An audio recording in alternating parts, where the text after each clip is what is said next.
Whew.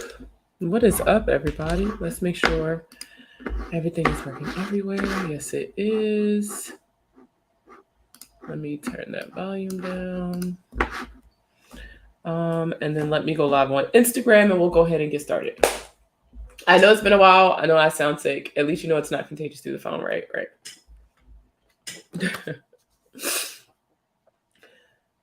So it's been a minute since I've been live. It's been at least like 2 weeks since I've been live, which is out of the norm for me. Y'all know I try to go live at least once a week with y'all to talk to y'all. But one, I've been so busy with everything between FinCon, moving, my last little hot girl summer trip I took with my husband, and just a lot of really cool things that have been kind of like I've been working on with the money plug. Hey, Sharnisha girl. And the moving mostly. Y'all see my office is not put together. I had to blur the screen because low key it looked like I was calling y'all from my JPay. It looked like I was in jail because there's nothing on my wall. So it's not giving what it normally gives. I get it, but I'm here and I'm working on it. I promise. I really missed you guys, low key. Like I said, it has been a while. Like, oh my God, I've missed y'all. No, for real. She said not JPay. I really missed y'all. I've been trying to make sure I get TikToks out. You know, those haven't even been every day like it normally is, but it's definitely, especially once I kick this cold, everything is really starting to kind of like get back into its normal rhythm, or at least what my new normal is now that I have a lot more going on. But I really wanted to go live really quick to talk to you guys about this student loan update, because I posted a video and I've been getting a lot of emails, DMs, and all this other stuff asking me for some more clarification, as well as I kind of wanted to push out to more people about the free student loan webinar that we're doing tomorrow. I'm co-hosting a webinar with the Student Loan Planner Company.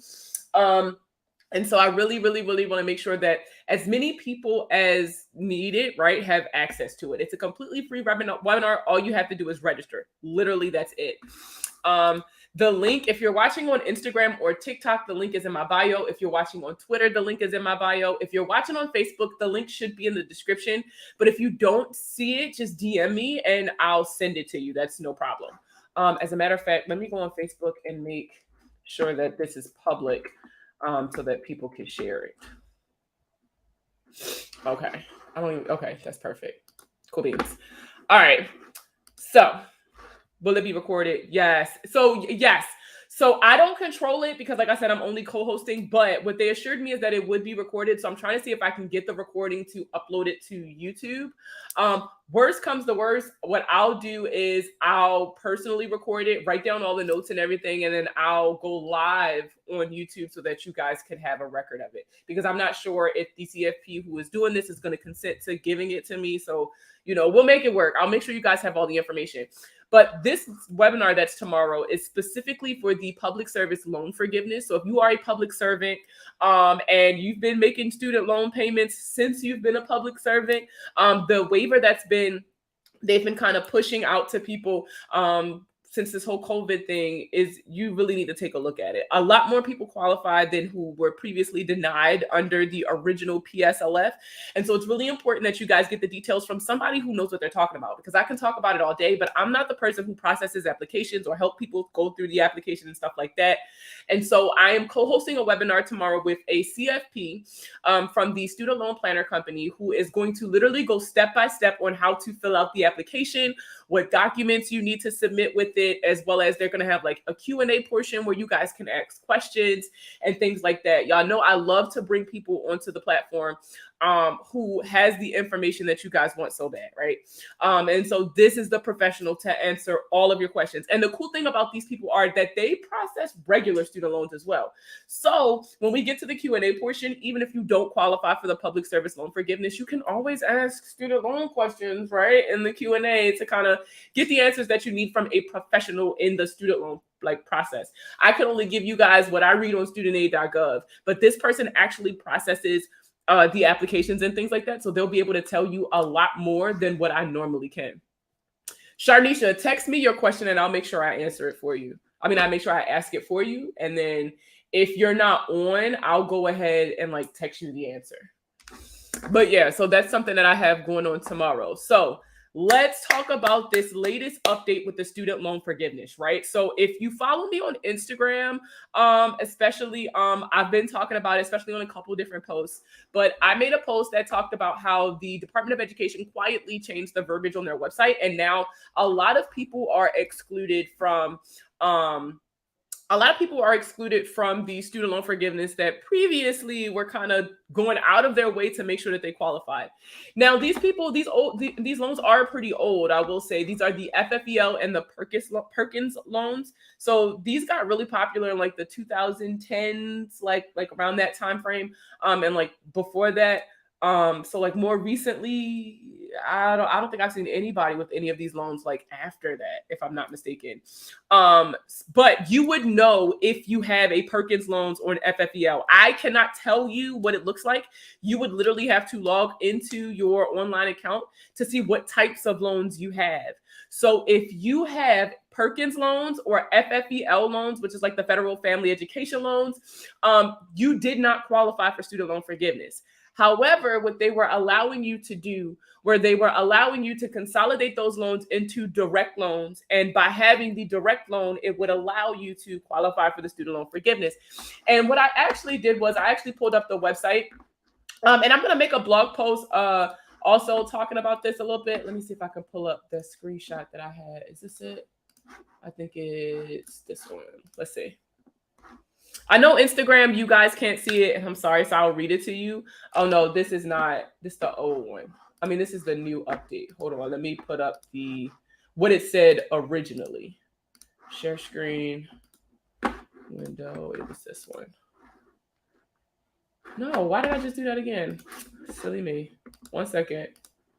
Share screen. Window. Here we go. Woo. Okay, so on the Department of Education website, what it specifically said was, and hold on, let me move this banner so that you guys can see it. There we go.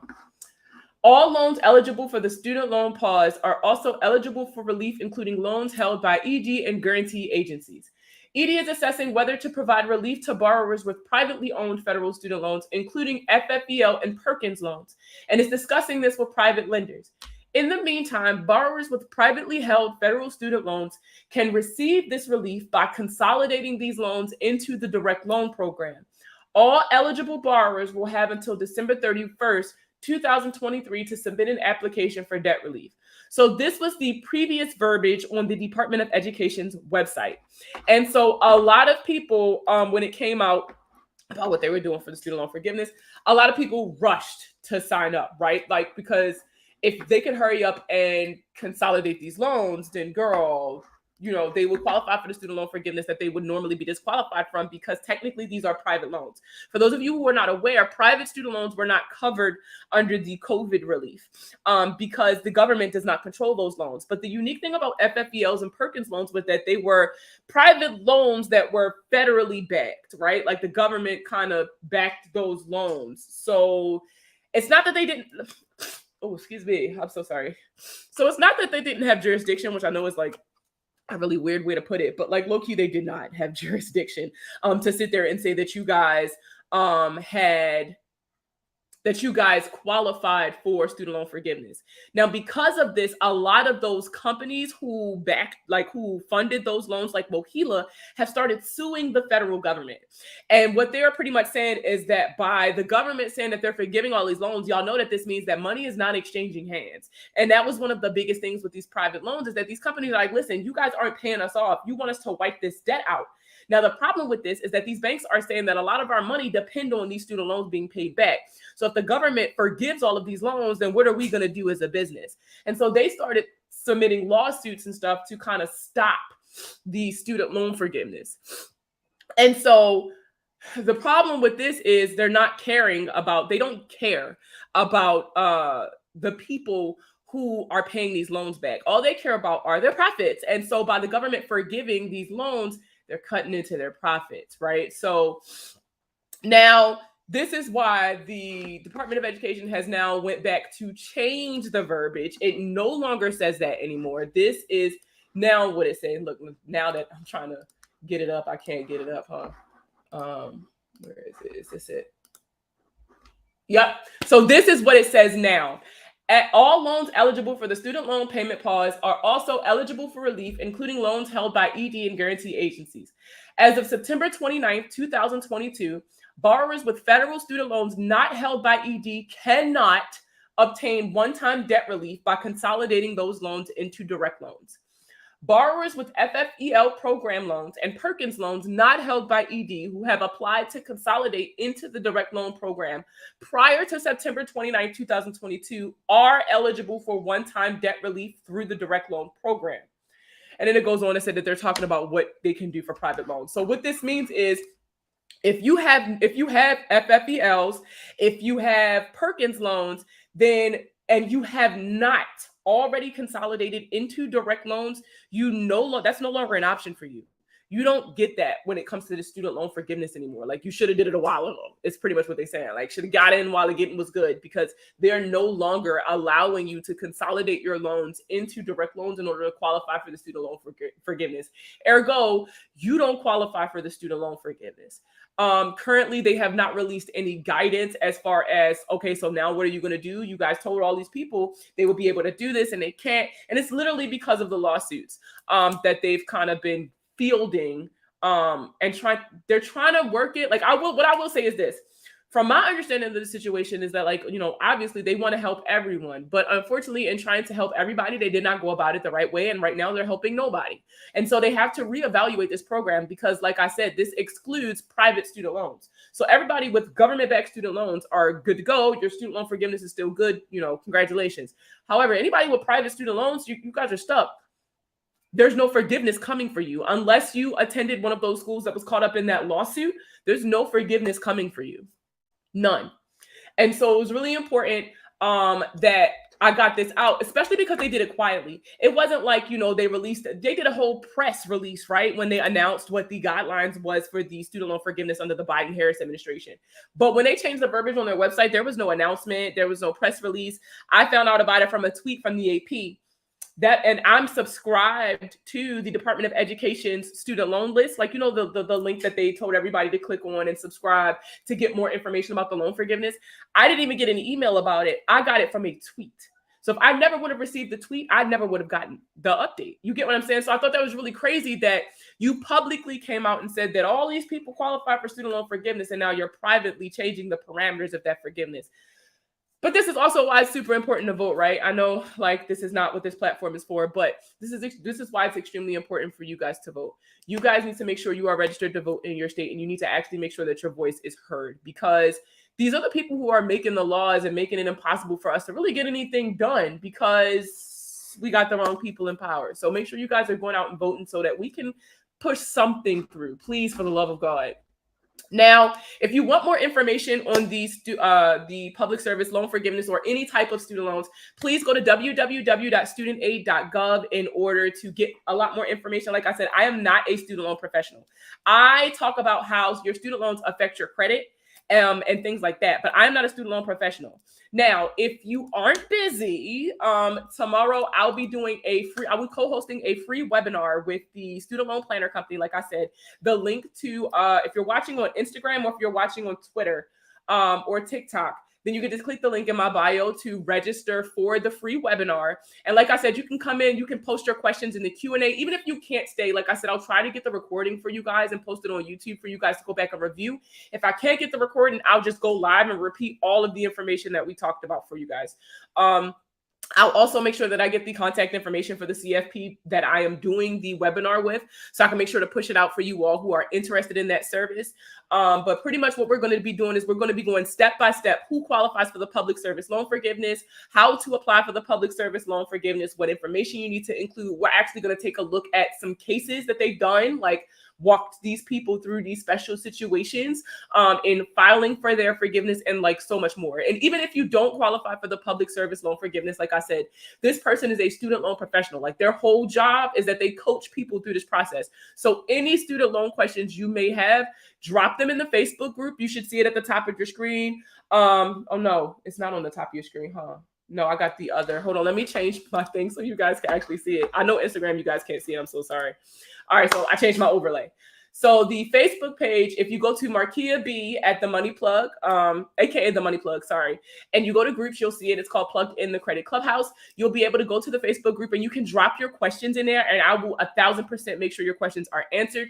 You can also hit me up on Instagram at THEE Money Plug, the Money Plug. If you DM me your questions, I will make sure that they get answered. If you tweet me at THEE Money Plug, I'll make sure that your questions get answered. And any questions that you guys leave on my TikTok post that I did about the webinar today, I think I posted it today, I'll make sure that those questions get answered. I cannot make sure your voice is heard if you're not speaking to me. So please, please, please, please, please make sure you guys are getting in contact with me if you're not going to be able to be present, but you really have questions that you guys need answered. The last day to submit your public service loan forgiveness waiver is Halloween. So this is another reason why we're trying to like rush to get this out. I'm so thankful for the Student Loan Planner Company for helping me organize this. I met with them at FinCon and they were amazing when I told them what I was trying to do, especially because I'm military and I'm in the military space. There are a lot of people, even though they joined the military, did the service thing and all that stuff, they still have student loans. And so for a lot of us, we did not know, or we were told previously that we did not qualify for the public service loan forgiveness with our service. Like you had to meet very specific requirements. This waiver, even if you were denied previously, with this waiver, you may qualify now. It never hurts to ask. The worst thing these people can tell you is no. And I mean, shit, you owed the money anyway. So it's not like they're kind of like, you get what I'm saying? It's not like it's going to hurt you just to show up to this webinar, but make sure you guys register. That is the only way you'll be able to get in. I won't be able to stream it live because I do not control it. I'm just a co-host. Again, the link to register should be in the description if you're watching this video on Facebook. Or if you're watching it on Instagram, Twitter, TikTok, then you're going to want to go click the link in my bio. And one of the first buttons you see at the bottom after you sign up for my email list, right? One of the first things you just see at the bottom is that it'll say free webinar, like free Pslf webinar. I also, and another reason why I brought this up is because it's getting closer and closer to when payments are getting ready to start resuming for you guys who have federal student loans, right? It was a nice little break that you guys got. It was cute, right? But eventually now you're getting ready to have to start paying for these loans. And so now we need to start talking really, really seriously about budgeting. Now, y'all know one of my favorite content creators, the Bougie Budgeter on Instagram and TikTok. Like she talks about budgeting and how she makes it work for her. I've talked about budgeting. Like, for example, I talked about my Take 5 method. If you follow me on Instagram, it's pinned at the top of my page. But the Take 5 method is very similar to the envelope method. It's just that I use bank accounts instead of different envelopes because I don't like touching cash because it's dirty. But we talk about budgeting and the importance of knowing how much money you have coming in and how much money you have going out. Because now that you have to start you got to start accounting for this money now. Like you got to make this money come from somewhere. And if you realize that, hey, I'm not making enough money to cover my student loans, this is another reason why I'm really happy to be co-hosting this webinar with the Student Loan Planner Company, because they also help people sign up for things like income-based repayment plans and the options that you have. So all is not lost. If you are doing the numbers and you realize that you do not have enough money to pay for your student loans, you still have time to restructure those loans. You still have time to figure something out, right? Make some shit shake. So if you do not already have a budget, if you would like a budget, please go to www.physical.com. That's FISECAL.com. I'll put it in the comments for you guys on Instagram because I know you guys can't see my thing. Physical.com/themoneyplug. And there we go, right there. So if you go to physical.com/themoneyplug, they will ask you some guided questions that will kind of help you build not only a budget, but it will also set up an action plan. So if you identify what your financial goals are, the action plan will customize it. And these are custom budget and action plans. These are not like some one-size-fits-all template. These are customized based on the answers that you give to the questions that they ask. And they will build a customized action plan to get you closer and closer to your goals. It will also talk to you about, hey, you talked about you didn't have insurance. Maybe consider getting life insurance. Maybe, consider getting property insurance and things like that. And tomorrow, actually, I want to say, I won't be able to do it tomorrow, but probably Friday. So I'll say Friday because I do have an event that I'll be at. Shout out to New York because I'll be in New York on Thursday. But Friday, I'll be doing a live, and it's going to be all about Hurricane Ian. And we're going to be talking about all the people who are affected by Hurricane Ian. What are your options financially for recovering? My heart and my prayers is going out to all of those people who are affected, but I want to make sure I'm getting you guys the right information from the right people. In the wake of a natural disaster such as Hurricane Ian, there will be a lot of schemers and scammers out telling people that they can get them this and get them that and do this and do that for them. So I want to make sure that I identify some verified sources for you guys to use if you have been affected by Hurricane Ian, or if you know people who have been affected by Hurricane Ian. I'll make sure I have that content out for you guys this week on all my platforms, and then we'll do a live on Friday to really go a little deeper into the process, like who to talk to. Like, I'm gonna see if I can find some actual resources for the different states affected, and things like that. How are you live on all platforms? I use StreamYard, and I do pay for one of the upper tiers to stream on so many platforms, but I have to use my phone for Instagram, so you guys don't get to see my cool little setup that I have, but I use StreamYard to stream on my personal Facebook page, my business Facebook page, inside my Facebook group, YouTube, Twitter, and TikTok. That is how I do that. So, what else did I have for you guys? So some events. So outside of the live that I'm doing tomorrow, I do have some stuff coming up. Not all of it you guys will be able to see, but on October 11th, I am teaching my very first international financial education class. I'm super excited. It is a workshop that I'm doing for WPP, which is the creative company, right? Like the top advertisement company in the world. So, pat myself on the back. But I'm super excited about that. As an alumni of their Next Gen program, it feels really good to be able to give back to some of the people that I worked with while in the program, and to be able to leverage my knowledge to provide something of value to the alumni, I guess, of the program. So I'm super excited for that. That is not a public event. You can only view the workshop if you are an alumni. Damn, I keep messing up. If you are an alumni of the program. However, what I'm hoping is that if I'm not too tired, I'm hoping that I can go live and go over some of the information. So a lot of the information from that workshop is not credit specific, mainly because a lot of the people that I'm talking to don't have credit scores in their home country, if you want me to be honest with you. And so while we touch on it briefly in the workshop, that's not the focus of the workshop, but I still think that the things that I'm talking about in that workshop are relevant to you guys. And so if I have time, I'm going to restructure a little bit of that content and then kind of go live so you guys can get some of the education that I gave at that workshop, and just a little something for you guys. Would you happen to know why do my student loans show up as closed accounts? Because the accounts are closed. So you have two options. It could be because the accounts were closed due to the accounts being transferred to a new loan servicer. 9 times out of 10, that's usually what it is. But in order for you to find out why that is, you need to contact your loan servicer. For a lot of the debts that you guys talk to me about, any debts that you guys talk to me about that you don't have enough information on, the only way to get that information is to contact the creditor, the person or the data furnisher, the person who's reporting this information. So if your loan servicer is reporting your loan as closed, it's not the credit bureau's problem, it's the creditor. The creditor or the data furnisher is the one who is reporting this information. And so if you want that information, you can go directly to the source. What else? I have another event. Oh, I'm super, super excited about this one because I'm going to be on a panel with one of my favorite people on TikTok. So if you guys follow Gigi, the First Gen Mentor, she is amazing. And we're going to be doing a panel with the NCUA from November 2nd to the 4th. It's called All In on DEI and Access. Access is a program that the National Credit Union Administration has that kind of pushes information about credit union and financial literacy and things like that to underrepresented,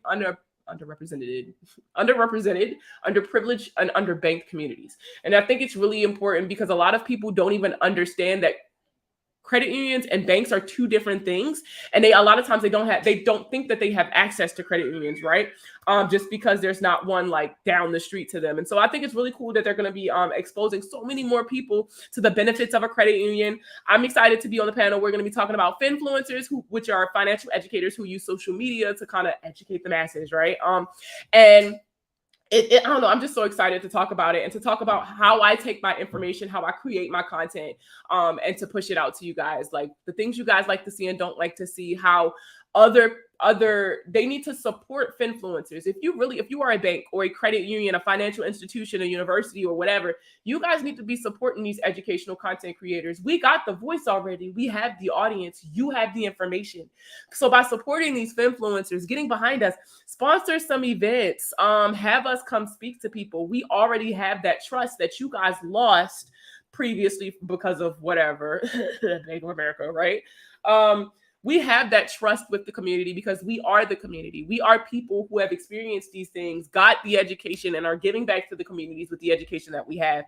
So by supporting finfluencers, you are promoting financial education in these communities that you say you care so much about. And so I'm really excited, hey girl, hey, to have this conversation with Gigi. Oh, I'm just so excited. I'm so proud of you and everything that you're doing. Thank you so much, Raquel. Oh, I'm just so excited. But unfortunately, right, that's the last event that I'm doing for the year.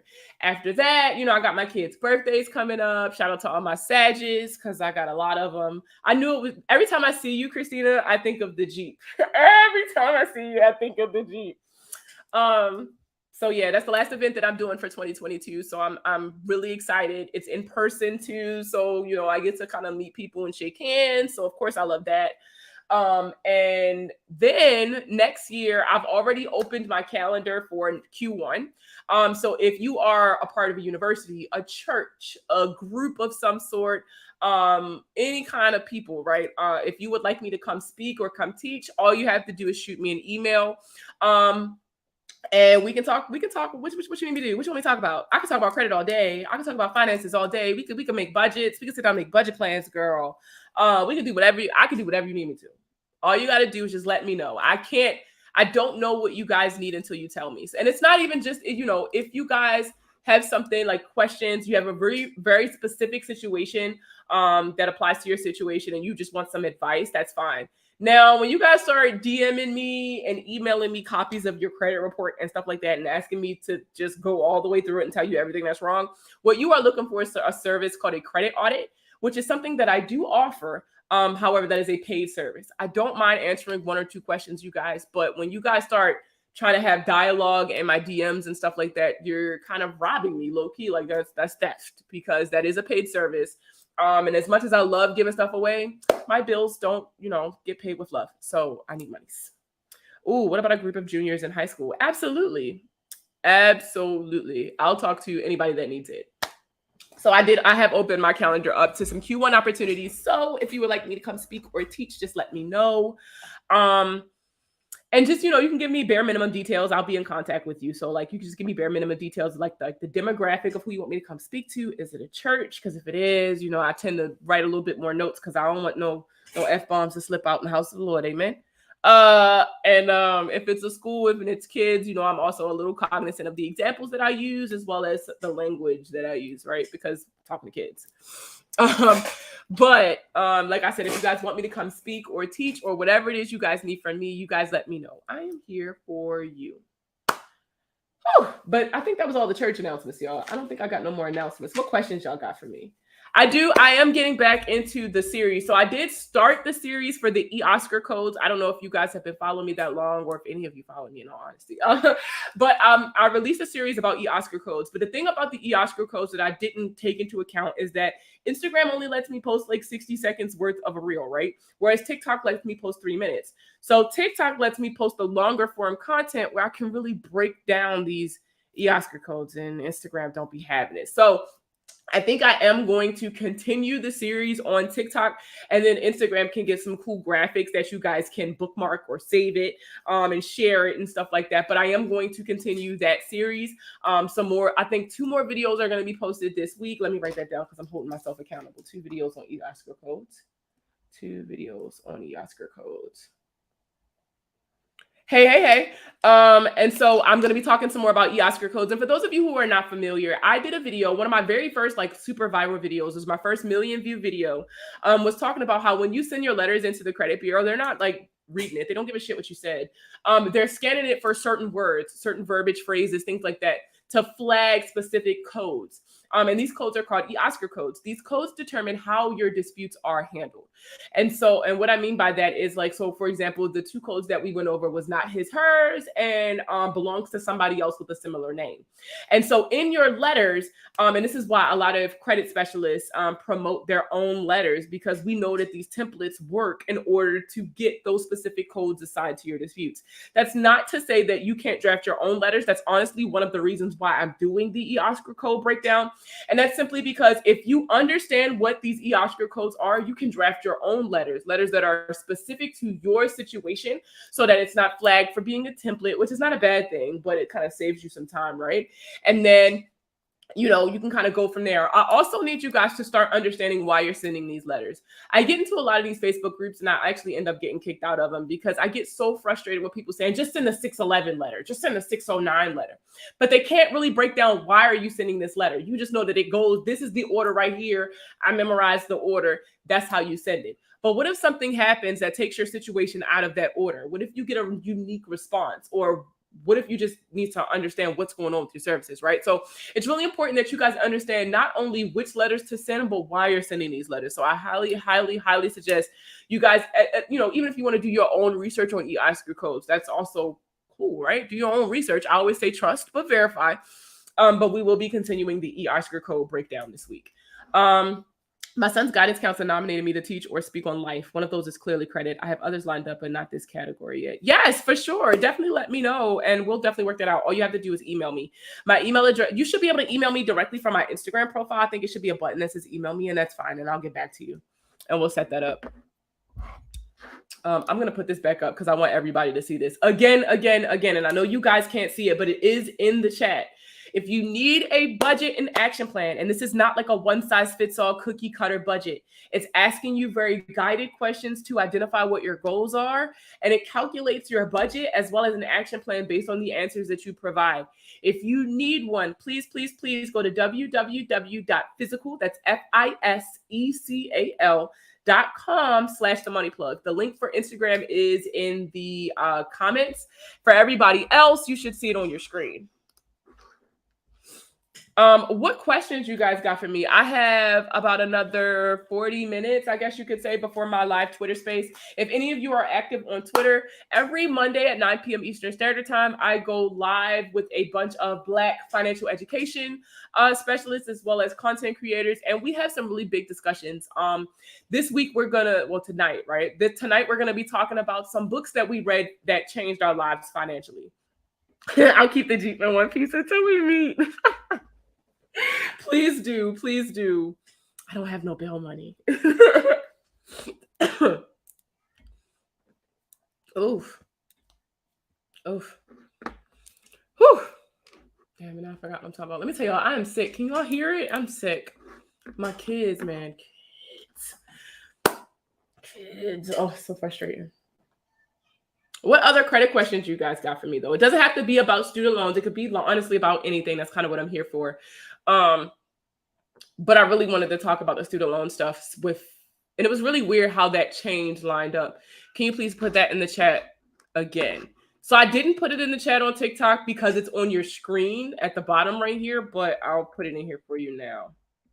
physical.com/the money plug. Isaac and I have a bone to pick. No, for real. I love that your car has a human name. I love that. I love that for you. But I mean, there've been some really cool announcements, right? Coming out of Money Plug. I'm officially a freelance personal finance writer. I got my very first paid assignment last week, and so I'm super excited, and I've been working on that. It's kind of nerve-wracking, low-key, but it's super cool because this is what I wanted to do. Oh my goodness, I saw the Twitter space. It was amazing. I learned so much and found different people with different specialties. It's awesome. Everyone should tune in. Oh, I'm so glad you liked it. OMG. Let me tell y'all, the Twitter space, we always have really good conversations, and I love being surrounded by people in my industry that look like me, right? I feel like that was the biggest thing, is that I could never find somebody who looked like me in my space, and FinCon really connected me to some amazing people. Like, you guys got to come check us out tonight. If you're on Twitter, it's the same as my Instagram name, @THEE Money Plug. Wait, so on the loan thing, I co-signed for my son. Whose income do they consider? They consider both of your income. A co-signer, they still consider the other party's income, but it's the reason why they're asking you to co-sign is usually because they don't have enough credit history or they don't have a strong credit profile. So they're really relying on your credit profile. So hopefully it's up there. But yeah, I flipping love doing the Monday night Twitter spaces. They're really, really fun. They're really, really fun. Now, I'm mad I couldn't actually find it, but the book that I'm going to be talking about, tonight on the Twitter space, I'll just tell you guys about it. It's called How Can We Win by Kimberly Jones. And she was one of the prominent voices during the George Floyd protests. And the reason why I read this book is because a quote caught my eye. And she was like, matter of fact, I'm going to read the quote to you because I'm telling you, like, it just, it gave me goosebumps, okay. But like, when I read the quote, it really kind of resonated with me in the sense that, like, I'm about that for you guys. But it's like, I don't know, it just described how I felt. And then, like, reading the book, it was mind-blowing. Because if you were not already aware of the disparity between Black communities and the rest of America, right? We're not on the same playing field, and that affects us financially. And as much as everybody not everybody, I'll take that back. I'll walk that back. As much as a lot of people try to downplay that effect on us currently, it has a huge effect on us currently. So this was the quote.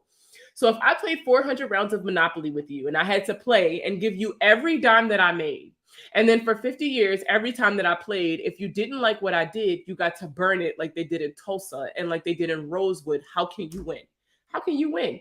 And so the book is called How Can We Win? Race, History, and Changing the Money Game That's Rigged. And it's by Kimberly Jones. It's available on Kindle, audiobook. If you have the Kindle app, which I absolutely love, you'll also be able to find it there. But man, this book was amazing. It was amazing. I saw the Finance Rebel podcast too. It was great. LOL. I'm just proud of you. I feel I win when you win. Oh my goodness. Thank you. So for those of you who don't know, and I've been following the Finance Rebel for a while from my personal page, low key. So it was really cool. But the Finance Rebel had me on his podcast last week. And it was really fun. We got to have a discussion, right? It was so funny because his first time saying it was in the Twitter space last Monday. Was it? I think it was last Monday. And he was like, Markia, I normally don't like credit people. Like, and no shade, because I get it, right? I get it. But he was like, I normally don't like credit people. He was like, but talking to you and consuming your content, he was like, I absolutely love you. like you're doing it the right way. And that I wasn't seeking validation, but that pat on the back really meant something to me from somebody who's well established in this space, somebody who I've admired professionally, and somebody who looks like me, right? So that was really, really cool to hear, and to just have that experience of being on his podcast. And it was really cool. He made it seem like a conversation. I didn't feel like I was in the hot seat or nothing like that. So shout out to the Finance Rebel. If you did not get to see our live, you can follow him on all social media platforms at the Finance Rebel, and the replay should be on his YouTube channel. It was really, really cool. We talked for like over an hour, and it was just like really easy conversation.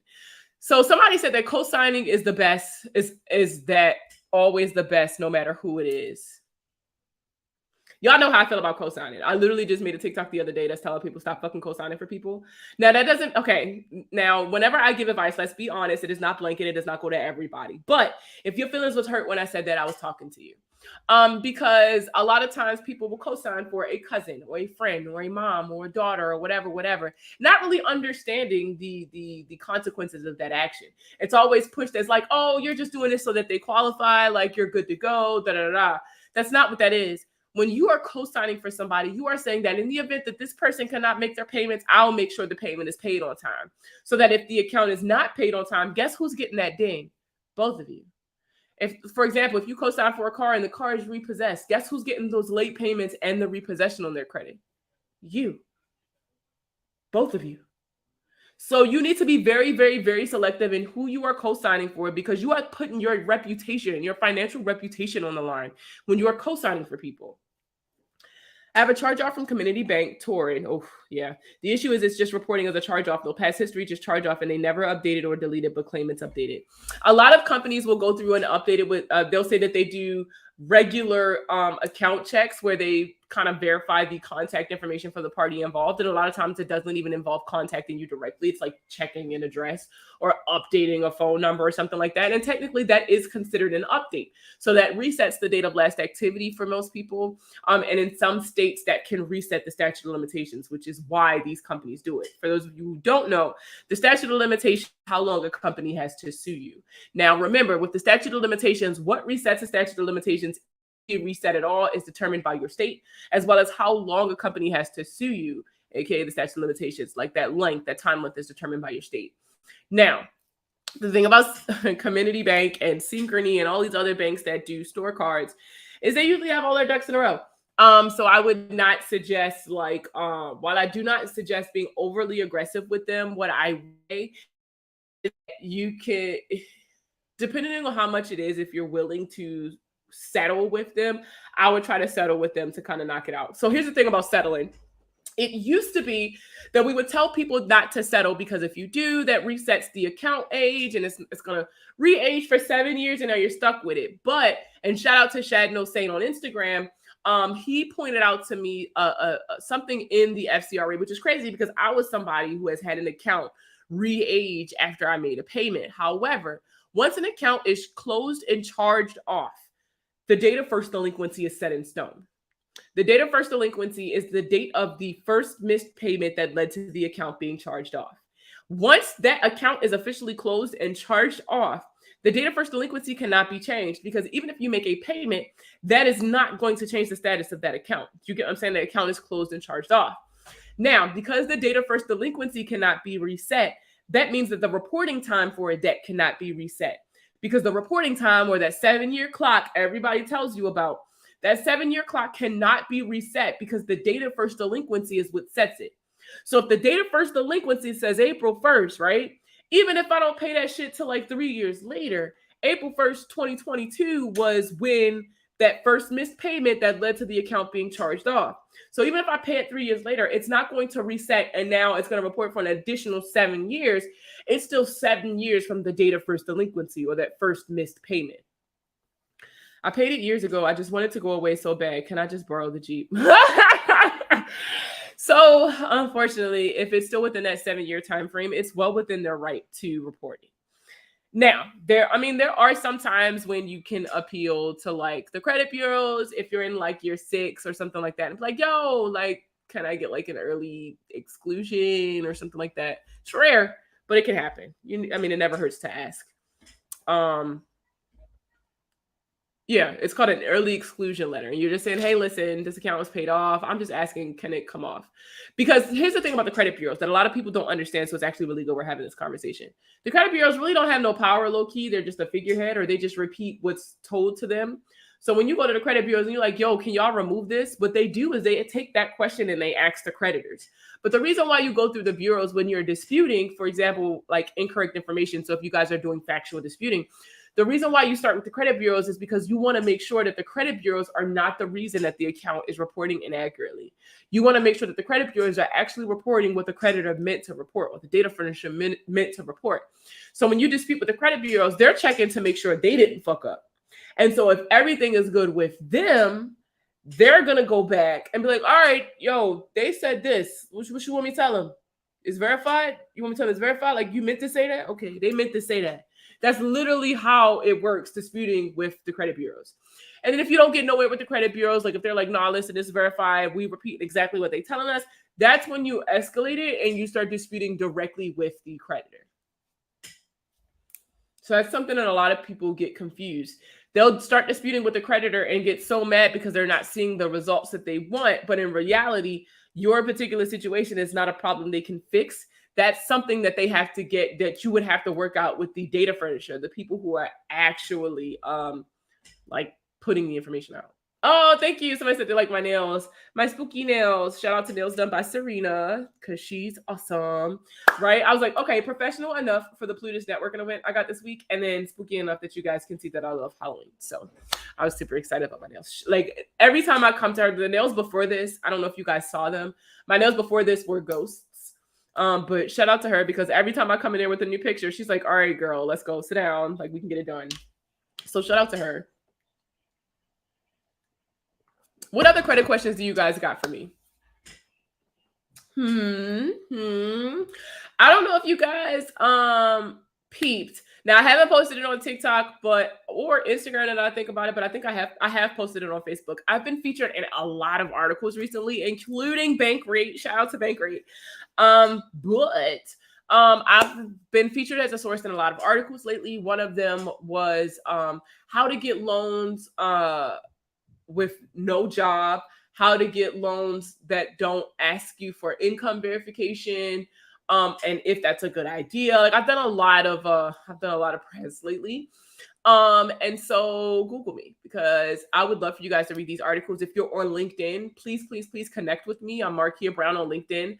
My picture is the same across all of my pages, because I post all of my press, like anything I'm involved in, on my LinkedIn. I'm getting really good with updating my LinkedIn, y'all. Y'all would be so proud of me.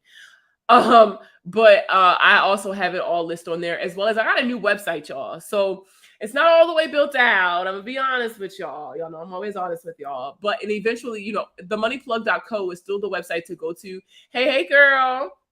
Themoneyplug.co is still the website to go to if you are interested in like credit repair services and things like that, right?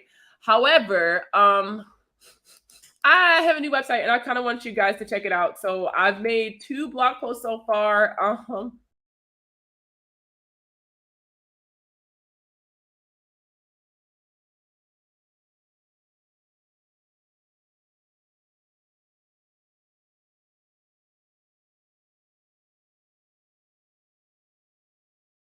Oh, all right. So I messed up. I did that. I'm sorry. I know y'all probably was like, where did she go? I'm so sorry. So y'all know I got the little smart mouse and I accidentally swiped to the right. For those of you who don't know, when you take 2 fingers and swipe like this across your mouse, it'll take you back a page. So it took me back to the lobby, but I'm back anyway. But I do have a new website that I am using more, and eventually most of my stuff will kind of be funneled through this website, but themoneyplug.co will always be dedicated to those of you who need credit repair and credit repair services. However, if you go to www.markiabrown.com, you can join my email list if you're not already on it. You can see my blog posts. You can hire me to come speak to you guys, and like so much more. So go peep the new website. Tell me how y'all like it. Let me tell y'all all know that I'm a one-man band, right? I do everything myself. So I've been editing this page myself. Whew. I've created my own websites. I do all my graphics. I record all my videos. I do all my editing, all of my appointments, invoicing, all that. I do everything myself. So it was a labor of love. So y'all check out the new website. Tell me how you like it. And then I also have a new quick links page, which is the link in my bio that you guys see. You'll notice that it's a little bit different. That I think that looks a little cool too. So should be discussing settlement over the phone. I have a lot of accounts that are 90+ days past due. Should I wait on a letter or call? So if the debt is still with the creditor that you owe, right, then what I would say is contact them. I always tell you guys, communication is key when it comes to bettering your financial situation, not just repairing your credit, but bettering your financial situation, period, right? Because like if you would talk to your lender when you realize that you're going to be late, a lot of lenders have programs that can actually help. And one of the things that I talked about on the Financial Rebel podcast was like, for example, Community Bank. They had, or is it Synchrony? I think it's Community that runs the Victoria's Secret credit card. Anyway, whoever that is. They have something that's available when you sign up for the Victoria's Secret card, where it's like, if you lose your job, they'll cover your payments up to a certain amount of months. And, if you opt into that program, that can really help for these unexpected, like these unplanned financial emergencies, like AKA losing your job. And a lot of lenders, creditors, whatever you want to call them, they offer programs like these, but you don't know about it because you're not communicating with them properly. So if you guys identify that you're going to be late, the money is short, call your card company. A lot of times they'll allow you to defer the payment, which is when you take that, you will be paying like a little bit more extra in like interest, but what I will say is that that's a lot better than a late payment on your credit. And I'm being honest with you guys. Communicate. This might seem like a silly question, but if you dispute an account that's already closed, would it still affect your credit age if it's already closed? I think I know the answer, but I'm not sure. So disputing a closed account, you're not going to lose any points if you lose the dispute, number one. However, if the account is closed, and you dispute it, and then it comes off of your credit, yes, that will affect your credit age. So like in the sense that, whenever you remove an account, it'll be as if that account never existed for your credit. So any one-time payment history or anything that account was reporting would be removed. So the average age of your credit may adjust. Depending on your other accounts, your payment history percentage could adjust. A couple things kind of factor into how much it would change, but yes, it could change. I want to learn how to do a web page. Ciao. I was in here winging it. I'm not even gonna lie to you. I am not a web designer. I am none of these things. I am just a girl who did not want to kick out all of this money to get it done. And I did it myself. That and I have trust issues. I feel like people can't, it's really hard for me to speak my vision, right? It's really hard for me to get people to see what I see. And somebody, a long time ago, I forgot who it was, somebody told me this, and they said that their pastor told them that, he was standing on a pulpit and he wore his glasses, and he was like, listen, like, my vision ain't your vision. I could take my glasses off, give you my glasses, and our vision still would not be the same. Because you can't see what's planned for me, what's ordained for me, I guess you could say. Like, you can't see that. I can't share the vision with you. But what I can do is try to bring it to fruition. So that's kind of one of the reasons. What's up, Debt Free Dad? Shout out to Debt Free Dad on YouTube. I'm obsessed with your content, Loki. Loki, I've been introduced to a lot of new creators, especially Black creators in the finance space since FinCon. So shout out to Debt Free Dad. If you guys are on YouTube heavy, even if you're not on YouTube heavy, please, please, please, please, please go subscribe to his channel. But that's just one of the things. And so like, I just have a really hard time communicating my vision to other people to help so that they can bring it to fruition. So I just do it myself. Fuck it. You know what they say? If you want something done, ask a Black woman to do it. So don't think about me. I'm finna do it. But I really, really, really hope you guys like the new website because I worked really hard on it. And it's still not done. Uh-oh. There we go. There we go. Whew. But let me see. I got 15 more minutes for you guys. 15 more minutes. So what y'all got for me? What other questions do you guys got for me? Any credit questions whatsoever? Speak now or hold your peace till Friday. Shoot. I'm hoping I can get back in time to go live with you guys. I'm not gonna lie. I have a really long drive ahead of me for Friday to get home. So I might be tired. We might end up doing the live Saturday morning, but we're gonna do it. We're going to do it. It's been way too long since I've gone live with you guys. I'm actually going to try to go live every day this week if you want me to be honest with you. It looked good. I checked it out. Thank you. Thank you. Thank you. But like I said, there's so many really, really cool things that I have been working on. So that not only, for myself, but for you guys, the more people I connect with, the more people, the bigger my circle gets professionally, the more people I can bring in to teach you guys more, right? Because I'm not a jack of all trades, but I'm a master of this credit shit, right? So if I can bring in more people to talk budgeting and student loans and home buying, those situations where I know a little bit of information, but I don't know a lot of information, right? How's the notary business? So it hasn't slowed down. I'm gonna be 1,000% honest with you. It has not slowed down, but I've stopped accepting so many, only because I've been so busy traveling a lot. I've done a lot of like mobile notary stuff because whenever I go anywhere, I always have my stamp. So I've done a lot of mobile notary stuff, mainly for military people who need like their family care plans notarized, powers of attorney, stuff like that. But I haven't been doing too many loan signings only because the ones they be trying to send me be far as shit from my house and nobody wants to pay. It's like I don't do direct signings. I just don't have the capacity for that at the moment. And so all of mine are through signing companies. And they're not trying to pay me to travel. Like literally, matter of fact, it's so crazy that you asked me that because today I got a request for a signing that's like 2 hours away and it's only paying $65, baby. That's not even enough for gas. What are you doing? So yeah, but I am a loan signing agent and a public notary. Whoop, whoop. Y'all know me. I be trying to make a couple hours. You know what I'm saying? I'm trying to make some money. This is so random, but I was talking about this on my regular Facebook page. So a lot of people don't know this, but I went online and I'm an ordained minister. So like I can marry people, especially now that I'm a notary. I can actually marry people in more states now. So if you want to hire the money plug to come marry y'all, it's lit. It is lit. But I was talking about it. It was my 2-year anniversary not too long ago. considering getting in the business, do you have tips? The biggest thing is your training.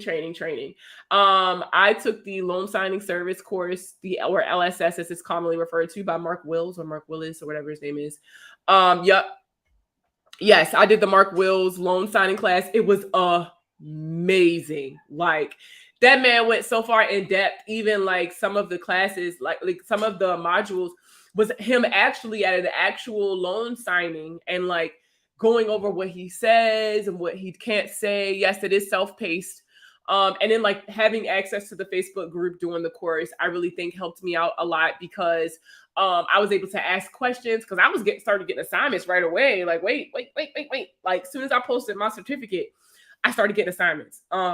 And so it was really cool. Kind of overwhelming at first, but I really started finding my footing. I'm not gonna lie, I cheat. So where is it? I actually have. So I bought this off of Amazon, which is like a little organizer, and I have some cheat sheets in here, printouts that I got from the course that I keep in here. I also purchased some scripts off of Etsy that I use when I'm talking to clients. And so like if they ask me particular questions, now I have some of them memorized so I can just tell them what certain stuff is. But these cheat sheets really help me out. And I also keep some extra acknowledgments and jurats in here. And when I go on loan signing assignments, I always take 3 copies of the paperwork, 1 for the client, 1 for the signing service I'm working for, and 1 just in case they fuck something up and I need them to re-sign it. So that's another tip. I always print out 3. Now, if you live in a state that is big on real estate, so California, like if you're in the DMV, you know, like a lot of home buying and refinancing and all that stuff is going on right now. This is the perfect time to get into it. You got to understand these people locked in these high ass rates. And so now they want to start refinancing so they can get those numbers down. And so, like, you know, there's always going to be work. Now, is it going to be $1 million work? Absolutely not. This is definitely more of a side hustle thing for me. So if you're looking to get into this full time, I am not the content creator you should follow. I actually don't even really talk about it that much. However, this is definitely good side hustle money. I get good money and I've met some amazing people doing loan signings. So yeah, but I love being a loan signing agent and I love doing notary stuff. Just because, I don't know. I like stamping my little thing. I'm not even going to lie to y'all. I love stamping my little thing. I'm happy that you're networking to share with us because I really have learned stuff I wouldn't have even thought to look into and things that I was too complicated and you made it not scary. That's the whole point. The whole point of me doing what I do, y'all. Like I always tell y'all, I'm a regular person doing regular people shit. You ain't going to never see me posted up in front no Rolls Royce. You ain't going to never see me taking pictures in somebody's fucking mansion that I'm borrowing on an Airbnb. I'm not that kind of credit person. I'm an honest person. I have integrity, right? I tell people all the time, especially when I first started, the reason why you see my face on everything, the reason why I am so in the front of my business is because if I tell you something, it's a lie, bro, hit me in my face when you see me.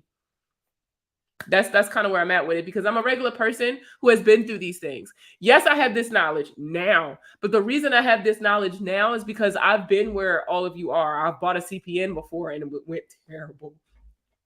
I paid a very well-known company to repair my credit and had absolutely nothing happen. I've tried every shortcut that you could think of to try to get myself out of the situation. And the only thing that worked was me actually stopping, getting my bearings, going to therapy, and actually doing the work to fix it myself. So I'm not just talking at y'all, I'm talking with y'all because I'm not just somebody who talks about it. I've walked the walk and I know it's hard. I know life happens. And so I really feel like that empathy and that experience in and of itself has really allowed me to connect with you all. Like, so first of all, thank you guys because TikTok has completely changed my life. But you know, I'm not talking. I am a professional. I am a board certified credit repair specialist and a board certified credit score consultant. I am a certified financial education instructor. I got all these, certificates and stuff like that. And I can't wait to hang them up so y'all can see them behind me and I look all professional and stuff. But, I'm a regular person at the end of the day, a regular person who went through the same thing you guys did. I drive a Honda Odyssey. I live in military housing. And it's crazy because like one of my posts went viral the other day. And it was crazy because they put it in a home buying group trying to shit on me. I ain't gonna tell who did it. But y'all put my post in a home buying group trying to shit on me. And low key, so many people resonated with my post. I made a post a couple weeks ago for those of you who follow me on Facebook and Instagram and stuff, specifically talking about how it was moving day for the Brown family. For those of you who don't know, my husband's transitioning out of the military, and so we moved. And I'm still renting. No, I do not own a home. If y'all want me to be completely honest, I'm not interested in home buying right now. And I've spoken about this previously about, like, first of all, I'm lazy as fuck. I'm not about to cut no grass. I'm not about to do none of that. On top of, I'm not ready for the financial responsibility of owning a home. I like pretending like I'm not going to pay my rent when something in here breaks. Literally, our first day in here, our ceiling was leaking downstairs because something was wrong with the tub. I immediately put a ticket in on our app for my leasing office, and I had somebody from maintenance here within an hour. They fixed the leak, left this little thing to blow up. It was like this thing they left downstairs by the front door that blew up on the thing to dry it. Like, everything was fixed and out the way, and I didn't have to do shit but let the man in the house. And I love that for me. I love that kind of life. But that works for me and my family. So when I posted the post saying that we were still renting and that's okay, so many people tried to shit on me, but what they failed to realize is that my story is the story of a lot of people. A lot of people are buying homes right now because it's popular. It's a status symbol if you own a home. You look like you got your shit together if you buy a home. And then you get on the other side of that and you realize all that comes with home ownership, and you realize you bit off more than you can chew. I don't want that life. When I do decide to buy a home, or if I'm ever ready to buy a home, I want to enjoy my purchase. I don't want buyer's remorse.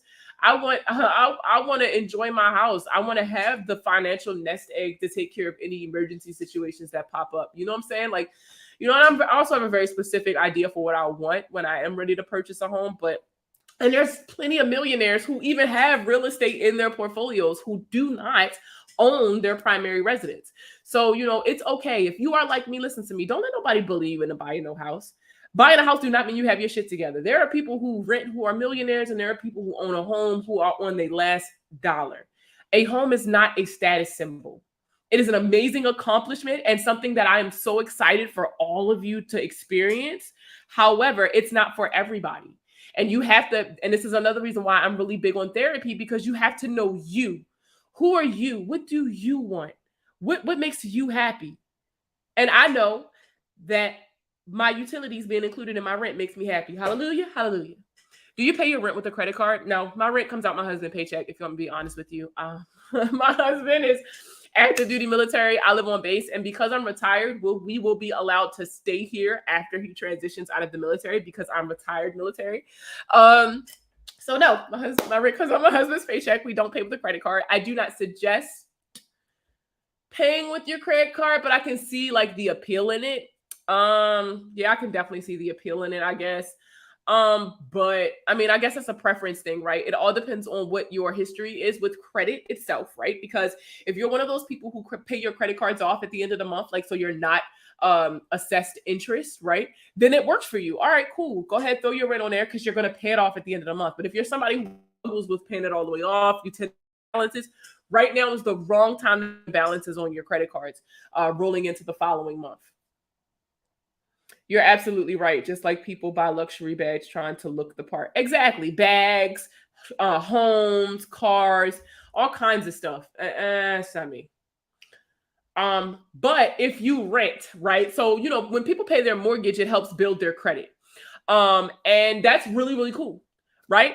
But if you rent, you notice that a lot of property management companies and a lot of private rental companies and stuff like that, they don't report your rent.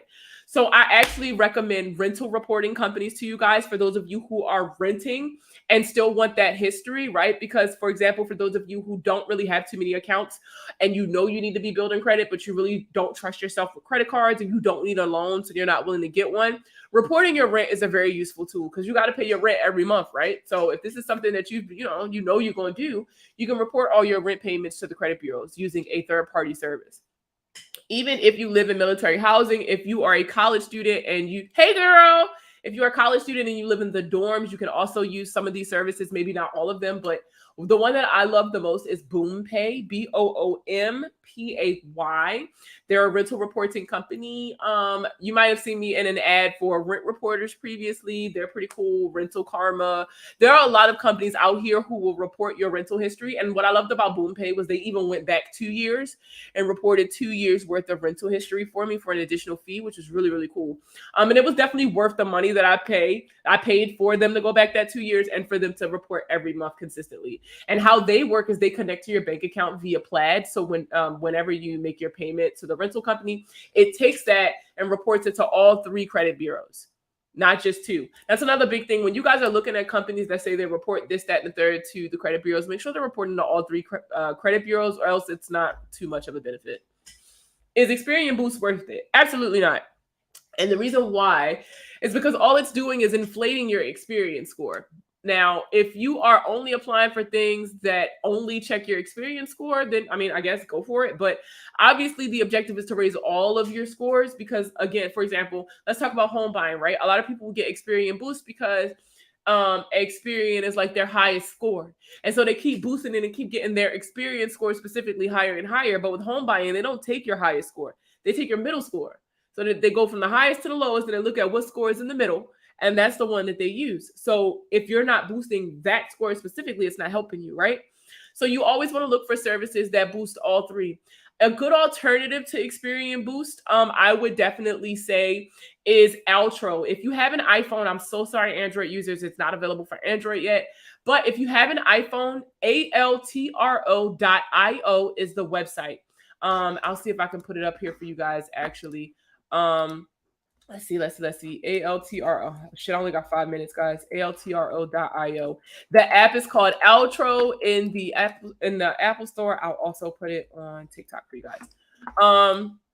That is the website you can go to, and they take subscriptions like Netflix and all that stuff and allow you to report it to the credit bureaus. Again, providing you that on-time payment history that you need to build your credit without you really going into debt. It's just like a monthly subscription that you pay. And another cool thing that I like about Altro is that it has like a second side to the app where they teach you financial literacy. Like they teach you about like interest rates and what to look for and what does it mean when you miss payments and blah, blah, blah.